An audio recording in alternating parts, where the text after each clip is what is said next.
capítulo 5 da segunda epístola de Paulo aos Coríntios.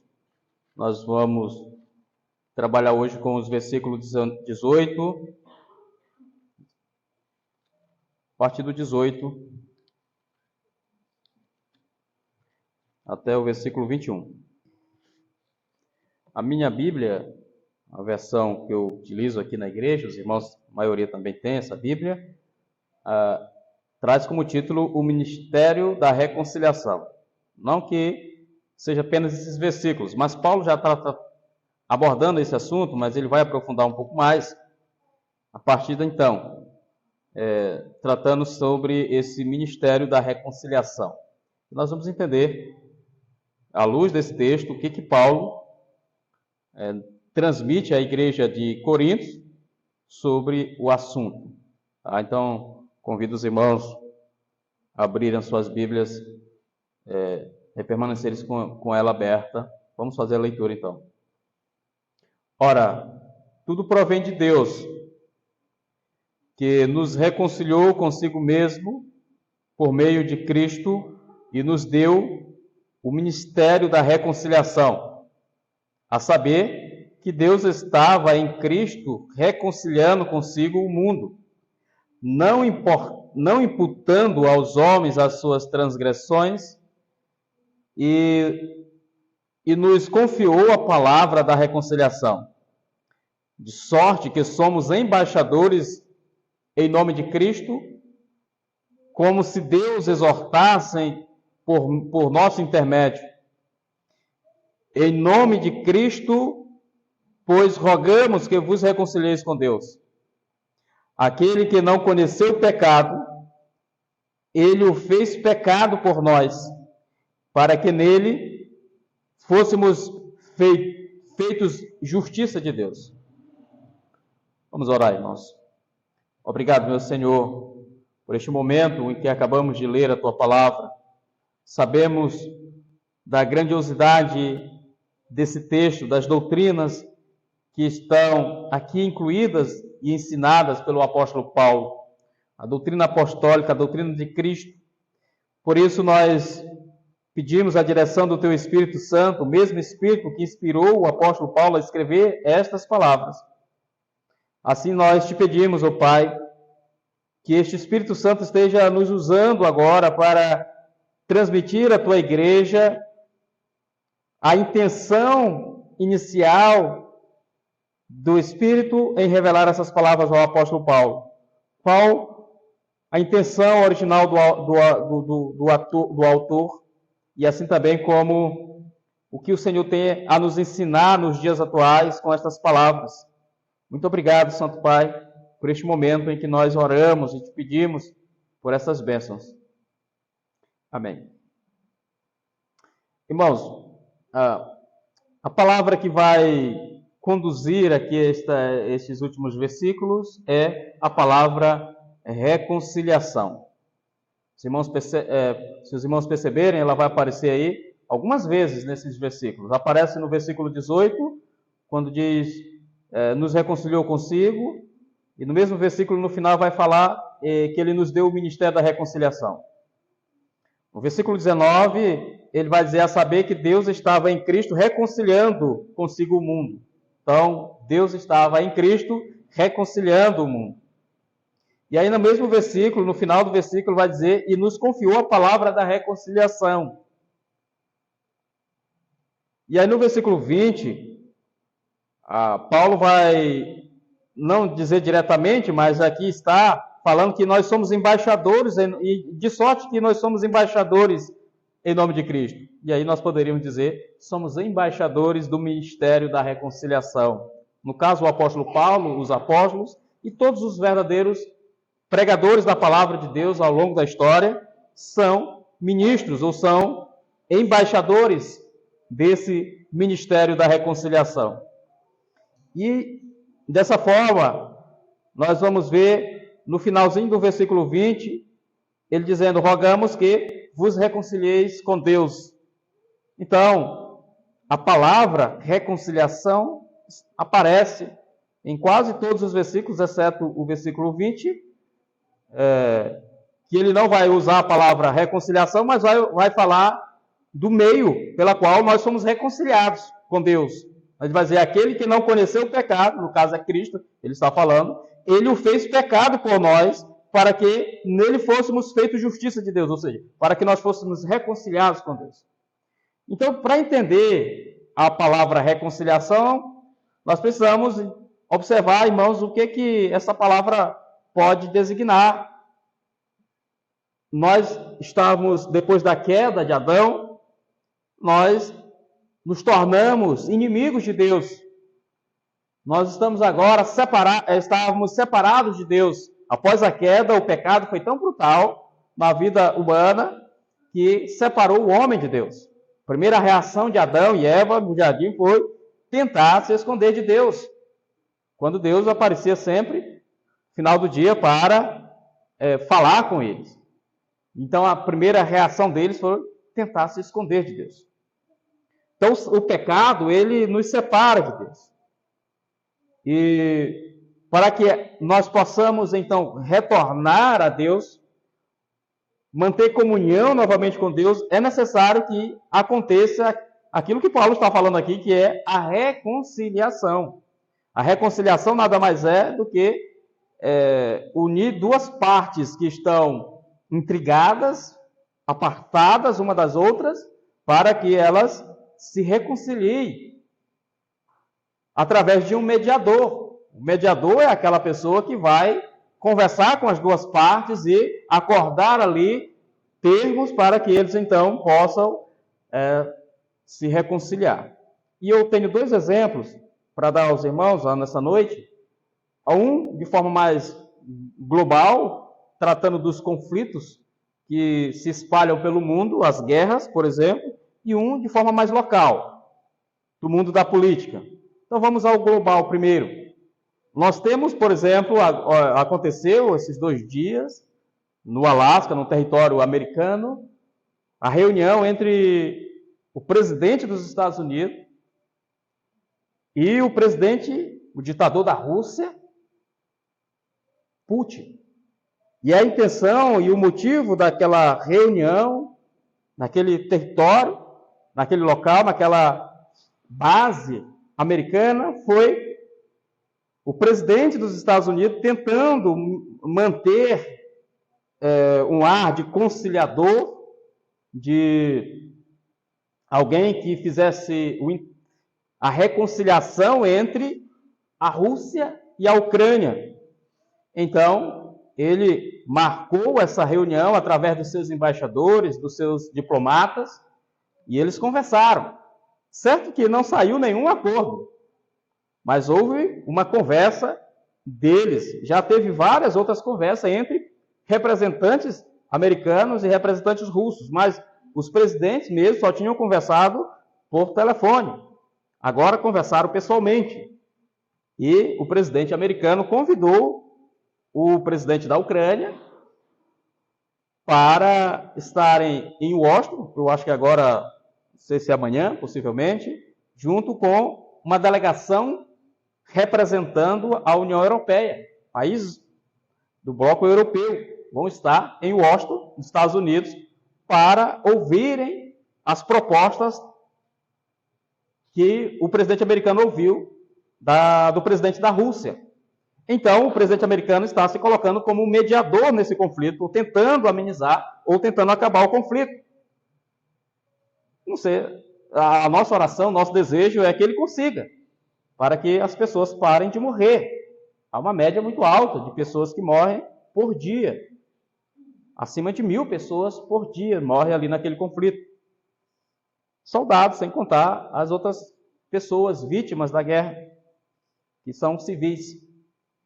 Muito bem, no âmbito local, aí eu citei esse exemplo porque é algo recente, mas sempre os conflitos mundiais, sempre eles finalizam com alguém intercedendo entre as duas partes, ou tentando reconciliar aqueles inimigos que até então pareciam irreconciliáveis.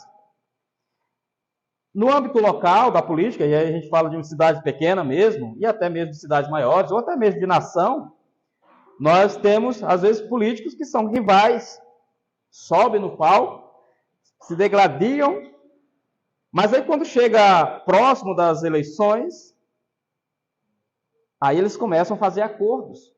E alguém, dentre eles, que fica nos bastidores, acaba atuando como esse reconciliador, ou esse intermediário, ou esse intercessor, ou esse alguém que faz a ponte entre as duas partes. E de repente, pessoas que eram inimigas mortais sobem no mesmo palanque. Porque houve uma reconciliação. É lógico que eu estou citando esses dois exemplos, só para os irmãos saberem que no mundo espiritual, especialmente no que a Bíblia fala, tem semelhanças, mas de longe esses dois exemplos são perfeitos, né? Muito mesmo.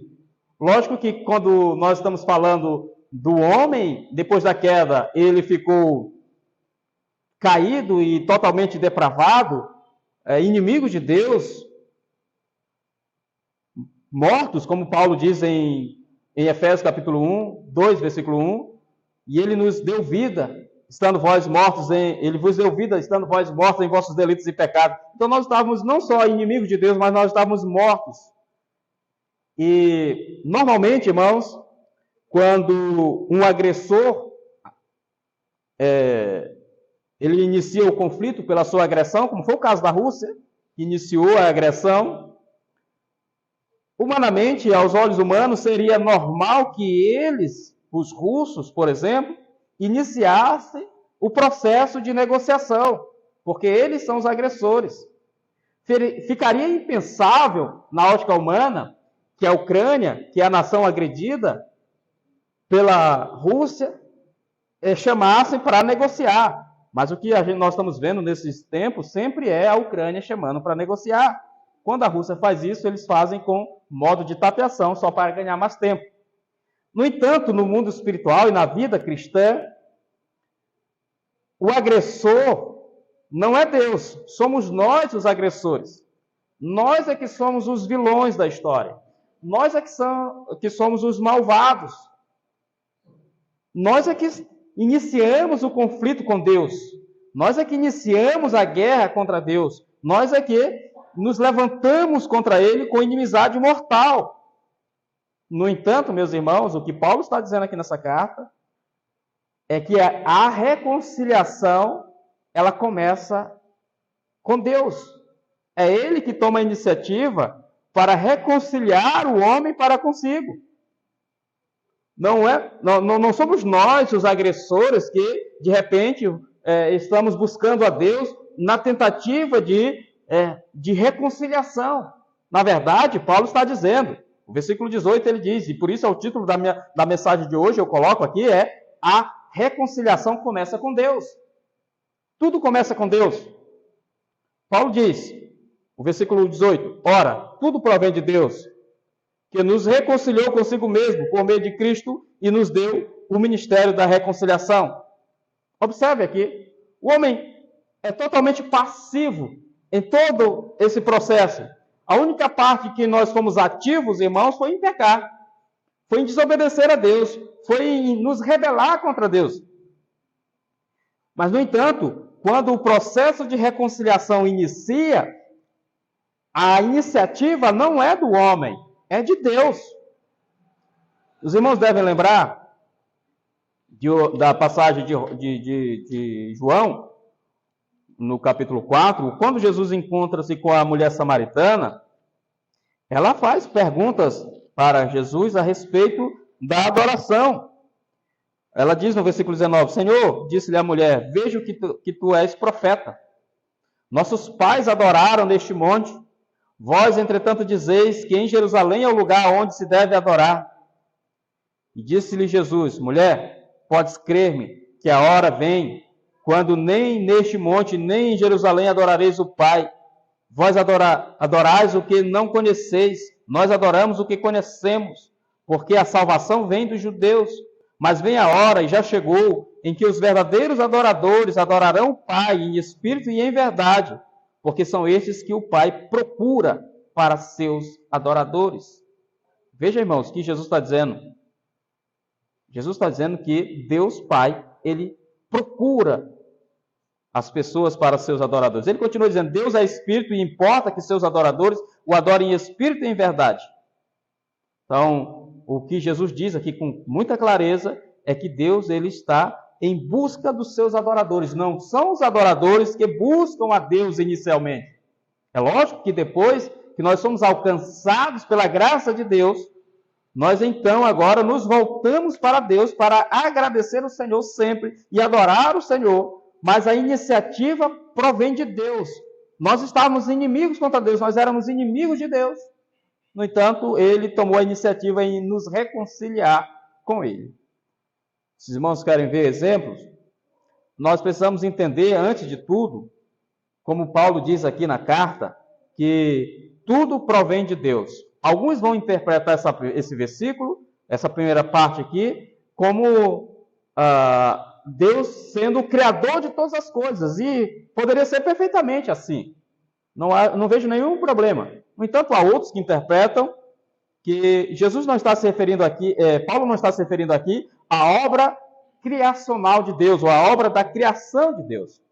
Mas ele está se referindo especificamente no âmbito do ministério da salvação, da redenção. Tá, tudo bem, mas se nós olharmos, por exemplo, João 3, o Evangelho de João, João capítulo 1, na verdade, e o versículo 3, é dito o seguinte, todas as coisas foram feitas por intermédio dele, e sem ele nada do que foi feito se fez. Isso a respeito de Jesus. Então, João está falando a respeito de Jesus. Jesus é o verbo de Deus. Então, no princípio era o verbo estava com Deus, e o verbo era Deus. Ele estava no princípio com Deus. Todas as coisas foram feitas por intermédio dele. E aí, o outro texto clássico, que nos mostra claramente essa obra criacional de Deus, é a carta de Paulo aos Colossenses, no capítulo 1, versículo 15. E onde ele vai dizer, este é a imagem do Deus invisível, o primogênito de toda a criação. E aí ele continua no versículo 16. Pois nele foram criadas todas as coisas, nos céus e sobre a terra, as visíveis e as invisíveis, sejam tronos, sejam soberanias, quer principados, quer potestade, tudo foi criado por meio dele e para ele. Ele é antes de todas as coisas, nele tudo subsiste. Então, uma referência clara a Jesus Cristo como sendo o Criador de todas as coisas. E também, quando o Paulo diz aqui que todas as coisas vêm de Deus, lógico que todas as coisas criadas, todas as coisas visíveis e as invisíveis procedem dele. E só para finalizar esse ponto, Hebreus capítulo 1, aí o versículo 2 é dito o seguinte, nestes dias, vamos ler do versículo 1 para entender melhor. Havendo Deus outrora falado muitas vezes e de muitas maneiras aos pais, pelos profetas, nesses últimos dias nos falou pelo Filho, a quem constituiu o herdeiro de todas as coisas, pela qual também fez o universo. Ponto. Então, ele criou todas as coisas provêm de Deus. E é lógico que eu tenho dito isso aos irmãos há alguns dias, que se Deus sendo o criador de todas as coisas, Deus sendo o mantenedor de todas as coisas, Deus sustentando tudo pela obra da sua providência, nada acontece no universo sem a determinação divina, sem o cuidado de Deus. Deus cuida das coisas mínimas e das coisas maiores que existem no universo. Deus tem domínio sobre todas as forças da natureza. Então, nós podemos afirmar com toda a segurança que Deus também tem domínio sobre os corações dos homens. Porque as pessoas podem dizer, não, no coração do homem é terra que ninguém anda, nem Deus anda, as pessoas dizem. Mas, na verdade, irmãos, Deus tem todo o controle de todas as coisas. Então, todas as coisas provêm de Deus, como Paulo diz aqui. Todas as coisas vêm de Deus. No versículo 18. Então, quando ele diz, tudo provém de Deus, que nos reconciliou consigo mesmo por meio de Cristo e nos deu o ministério da reconciliação. Então, aqui o apóstolo continua agora falando dessa reconciliação específica. E se ele está falando que tudo provém de Deus, possivelmente nós podemos ligar ao texto que nós trabalhamos anteriormente, porque é dito no versículo 11, por exemplo, assim conhecendo o temor do Senhor, persuadimos os homens que somos cabalmente conhecidos por Deus, e espero também que a vossa consciência os reconheça. Não nos recomendamos a vós novamente a vós outros, pelo contrário, damos-vos ensejo de vos gloriardes por nossa causa, que tenhais que responder aos que se gloriam na aparência e não no coração. Lógico, e aí no versículo 13 e 14, nós tratamos especificamente desse texto, em um dos domingos atrás, aí, há uns 15 dias atrás, mais ou menos. O apóstolo Paulo vai tratar de como Deus, o versículo, especialmente o versículo 14 e o 15, de como Deus, ele enviou seu Filho para morrer por nós, para morrer por um povo, para a salvação deste povo específico. Então, o versículo 15 diz, e ele morreu por todos, para que os que vivem não vivam mais para si mesmo, mas para aquele para aquele que por eles morreu e ressuscitou. Então, mostrando que a morte de Jesus Cristo foi para salvar um povo. Então, a morte expiatória de Cristo foi para salvar um povo específico. E aí depois, no versículo 16, ele vai continuar falando a respeito desses assuntos, mas especialmente no versículo 17, ele vai falar da nova vida em Cristo, que foi o assunto que nós tratamos no domingo passado. Os irmãos que estavam aqui devem lembrar. Então, e assim, se alguém está em Cristo, nova criatura é nova criatura, as coisas antigas já passaram, e eis que se fizeram novas. Então, Paulo fala da morte de Jesus pelos seus, Paulo fala da nova vida em Cristo, desse novo nascimento, dessa regeneração, e agora Paulo fala desse ministério da reconciliação, do versículo 18 até o versículo 21. É lógico que o versículo 18 e 21, ele vai falar do versículo 20, por exemplo, ele vai falar dos embaixadores em Cristo, em nome de Cristo, com embaixadores desse mesmo ministério da reconciliação, como nós veremos mais à frente. Ok, irmãos, então, é disso que Paulo está tratando aqui. Paulo aborda dessa maneira. Há uma outra passagem que Paulo vai falar a respeito deste assunto, que é Romanos, capítulo 5. Pedir que os irmãos acompanhem na carta de Paulo aos Romanos, capítulo 5, versículo 10 e o 11, onde Paulo diz o seguinte: porque se nós, quando inimigos, fomos reconciliados com Deus, mediante a morte de seu Filho, muito mais, estando já reconciliados, seremos salvos pela sua vida. E não apenas isto, mas também nos gloriamos em Deus por nosso Senhor Jesus Cristo, por intermédio de quem recebemos agora a reconciliação. Então, ele é bem específico em falar desse ministério da reconciliação aqui no capítulo 5 de Romanos, no versículo 10 e 11. Então, o apóstolo Paulo está falando disso, ele nos reconciliou consigo mesmo. Jesus Cristo, Deus nos reconciliou consigo mesmo por meio de Jesus Cristo. Jesus Cristo é o nosso intercessor, Jesus Cristo é o nosso mediador, é o único mediador entre Deus e os homens. Eu já expliquei isso aos irmãos diversas vezes, porque Jesus Cristo é o único que pode mediar entre nós e Deus, porque Jesus Cristo é o único que é 100% homem e é o único que é 100% Deus. Por isso, somente ele tem esse poder de ser o intercessor, o intermediário entre nós e Deus. Os católicos dizem que Maria é a medianeira, aquela que intercede a Deus pelos homens. Mas, na verdade, Maria não tem essas duas naturezas. Maria não é divina. Maria é apenas humana. Então, Jesus Cristo é o único que é divino humano. Ele é o único que tem as duas naturezas. Por isso, ele intercede por nós junto ao Pai. E este é o ministério da reconciliação. Este é o ministério do Evangelho de Cristo.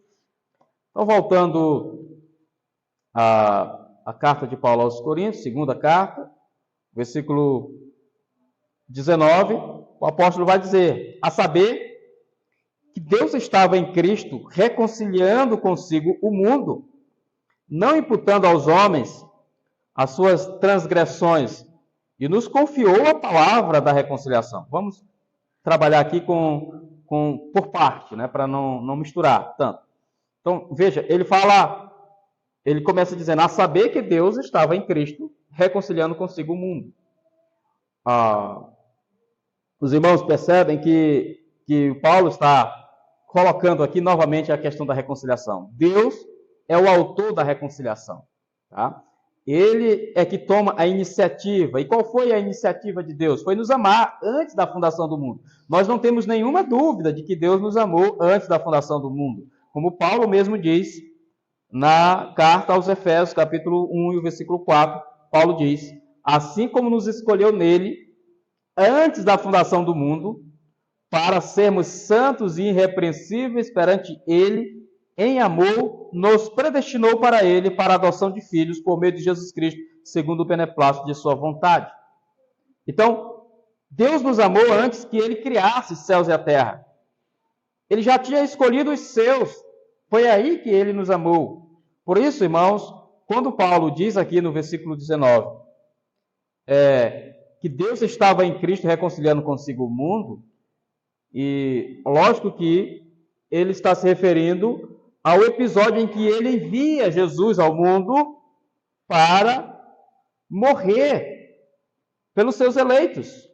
Onde nós temos essa passagem de João 3,16, que retrata perfeitamente essa missão do Filho.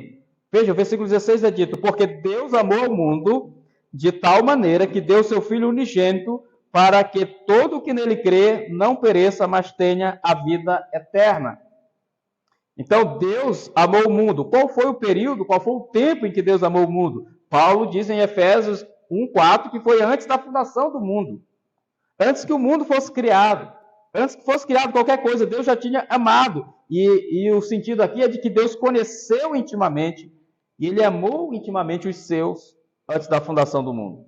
Então, o versículo 16 de João 3,16 mostra claramente qual foi a missão, qual foi o propósito e como que Deus reconciliou consigo o mundo. Foi enviando o seu Filho para morrer em nosso lugar. O versículo 17 vai dizer, porque Deus enviou o seu Filho ao mundo, não para que julgasse o mundo, mas para que o mundo fosse salvo por ele.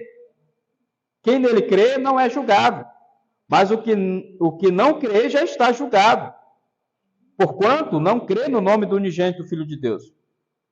E aí segue. O texto aqui nos mostra claramente que Deus está em Cristo reconciliando consigo o mundo. O reconciliando consigo o mundo deve ser entendido como o episódio da vinda de Cristo, da sua morte na cruz, da sua ressurreição. Foi nesse momento em que Deus, então, em Cristo, reconciliou consigo o mundo, através desse ministério da reconciliação que nos foi dado. As pessoas, às vezes, elas confundem, né? Não, quem é Cristo, né? Quem é o Senhor? E há uma passagem em João 10, onde o apóstolo Paulo, Jesus Cristo, tá, irmãos? João 10,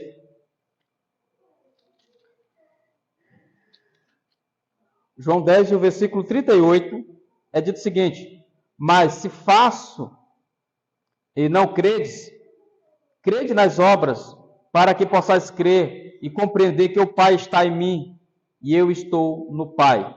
Ou seja, Deus estava em Cristo reconciliando consigo o mundo. Como é que a gente vai poder entender se estava em Cristo? Jesus vai dizer, olha, eu e o Pai somos um. Tá?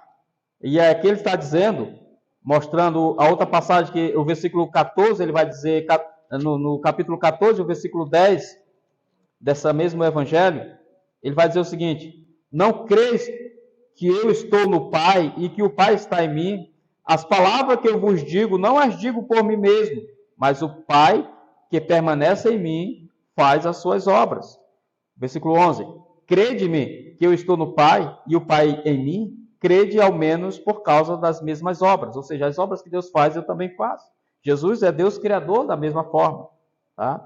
Então, para podermos entender como é que Deus estava em Cristo reconciliando o mundo, através do ministério de Cristo nessa terra, da sua vida, da sua morte naquela cruz, para reconciliar consigo o mundo. E aí, a palavra mundo, que aparece aqui neste versículo 19 de Coríntios, que causa estranheza para alguns intérpretes, porque eles vão dizer que Jesus Cristo está reconciliando todo mundo. Jesus veio para... Deus amou ao mundo de tal maneira, então eles utilizam a palavra mundo como sendo sinônimo de universalismo, ou seja, de que todas as pessoas serão salvas no final. Nós temos aqui, por exemplo, no versículo 19, os irmãos percebam comigo rapidamente, e a saber que Deus estava em Cristo reconciliando consigo o mundo. No texto original, irmãos, não aparece o artigo definido, aqui, como está na nossa versão traduzida, o mundo, só aparece a palavra mundo. Então, qual é a compreensão do que Paulo está falando aqui neste versículo? Ele está falando de mundo, não no sentido de todas as pessoas do mundo, mas ele está se referindo aos judeus e aos gentios. Então, quando Paulo ele coloca a palavra cosmos aqui, que é a palavra mundo no texto grego, ele está se referindo aos judeus, que era a nação de Israel, e a todos os demais fora de Israel, então ao mundo. Ou seja, Deus está reconciliando consigo pessoas eleitas, que a gente sabe que há pessoas eleitas tanto em Israel como fora de Israel, como em outras partes do mundo. No mundo gentil, todos os gentios, não que todos os gentios serão salvos, mas que pessoas de todo o mundo serão salvas. Tá? Então, todos os brasileiros serão salvos? É claro que não. Todo dia morrem pessoas que nunca ouviram falar de Cristo, ou se ouviram, não se converteram. Então, Jesus não reconciliou consigo o mundo no sentido de todas as pessoas exatamente, mas ele reconciliou consigo os seus, aqueles que estavam rebelados, os eleitos de Deus, como eu tenho ensinado aos irmãos aqui constantemente. Então, o versículo 19, a saber que Deus estava em Cristo reconciliando consigo o mundo, não imputando aos homens as suas transgressões. Olha, essa é a outra parte que eu quero tratar com os irmãos. Não imputando. A palavra imputando aqui, que aparece nesse texto, é uma palavra que é emprestada do mundo financeiro. Imputando é você colocar na conta de alguém. Então você vai lá, compra alguma coisa ou paga, e aí você coloca na conta do outro. Né? Então, no caso aqui, os nossos pecados foram pagos e todos eles foram colocados na conta de Cristo. Cristo levou sobre si os nossos pecados. Lembram do texto que nós fizemos a leitura lá em Isaías, que fala claramente disso, que ele levou sobre si as nossas transgressões e foi moído, né, por causa dos nossos pecados? Então é justamente isso. Deus ele não aceita ninguém à sua presença que não seja perdoado os pecados, pago todos os pecados. Mas nenhum de nós temos condições de pagar os nossos pecados. Então, o meio que Deus encontrou que Deus determinou para resolver este problema de inimizade entre Deus e os homens foi colocando sobre Cristo todos os nossos pecados. Por isso, quando ele levou naquela cruz todos os nossos pecados, toda a nossa culpa sobre ele. Tá? E a culpa dos eleitos, tá, irmãos? Não é dos não eleitos. Os não eleitos não foram perdoados, porque se fossem perdoados na morte de Jesus na cruz, todos seriam salvos. Mas nós temos o exemplo dos dois ladrões que estavam ao lado de Cristo, e só um foi salvo e o outro não. Se a morte de Cristo lá na cruz tinha duas pessoas, dois malfeitores do seu lado, e só um foi salvo e o outro não, isso é uma clara demonstração de que a morte de Jesus não foi por todos os homens. Seguindo, irmãos, aí ele vai dizer, e nos confiou a palavra da reconciliação. Lógico que Paulo, o apóstolo, está se referindo ao ministério apostólico dado a ele. Então Deus confiou aos apóstolos, depois aos pregadores da palavra, aos pastores, esse ministério da reconciliação. É uma responsabilidade muito grande. Se nós temos no mundo geopolítico um presidente de uma grande nação tentando conciliar duas nações em conflito, como eu citei o exemplo no início, neste caso, aqui, é Cristo fazendo isso através dos seus ministros aqui na terra, dos seus embaixadores. E Paulo vai usar essa palavra mais na frente, no versículo 20, de sorte que somos embaixadores em nome de Cristo. Todos os países, irmãos, neste mundo moderno, têm os seus diplomatas, né, que assim são chamados, aqueles que trabalham com a diplomacia para tentar negociar com os outros países, com as outras nações, e são chamados também de embaixadores. Quando as nações amigas, normalmente, elas têm uma embaixada em cada outro país amigo, e ali tem um representante do seu país. E aquela embaixada lá naquele país é terra brasileira, por exemplo. Se o Brasil tem uma embaixada na França, por exemplo, então a embaixada brasileira lá na França é território brasileiro. É inviolável a soberania do país ali naquela embaixada dentro daquele outro país. Então, dessa mesma natureza, dessa mesma sorte, os pregadores da palavra, assim inicialmente os apóstolos e depois todos os verdadeiros pregadores da palavra chamados por Deus, são embaixadores do reino, são embaixadores em nome de Cristo, são chamados para isso, para chamar os homens à reconciliação. Então, Cristo está reconciliando o mundo através do ministério da pregação. Como se Deus exortasse por nosso intermédio, Paulo está dizendo, né? Olha só, ele diz, de sorte que somos embaixadores em nome de Cristo, como se Deus exortasse por nosso intermédio. E o que Deus está exortando, irmão? É isso, continua o versículo. Em nome de Cristo, pois rogamos que vos reconcilieis com Deus. Os irmãos perceberam que o início da mensagem, no versículo 18, eu estou dizendo aos irmãos que tudo provém de Deus, que o ministério da reconciliação é iniciativa divina, a soberania de Deus está em toda a escritura, do início ao fim. Mas, irmãos, normalmente os textos onde tratam da soberania de Deus, eles também tratam da responsabilidade humana. Uma coisa não está em conflito com a outra. Então veja o que diz no versículo 20. Em nome de Cristo, pois, rogamos que vos reconcilieis com Deus. Então o homem que é convocado através da pregação para se reconciliar com Deus, porque na verdade ele não quer, na verdade ele quer distância, ele não quer ouvir falar das coisas de Deus. Ele prefere outras coisas do que buscar a Deus. Então, através do ministério da pregação, Deus está chamando essas pessoas para se reconciliar com Deus. Em nome de Jesus Cristo, pois rogamos que vos reconcilieis com Deus. Então, irmãos, quanto mais cedo nos reconciliarmos com os nossos adversários, melhor será. É dito, Jesus, inclusive, ele cita uma passagem nos evangelhos que quando alguém levar você, por exemplo, ao tribunal, não espere que a causa chegue na mão do juiz. Vá antes e se reconcilie com o seu adversário. Faça um acordo com ele. Para que chegando na mão do juiz, você não sabe o que ele vai determinar. Então, se reconcilie antes, busque isso antes. É o que Jesus ensina, irmãos. Tá? Então, dessa natureza, o que nós, pregadores, falamos, assim como o apóstolo Paulo fez e todos os pregadores da palavra fizeram, é convocar as pessoas que se reconciliem com Deus o quanto antes. Quanto mais cedo, melhor. O tempo é agora, o momento é esse. Não espere para fazer isso amanhã.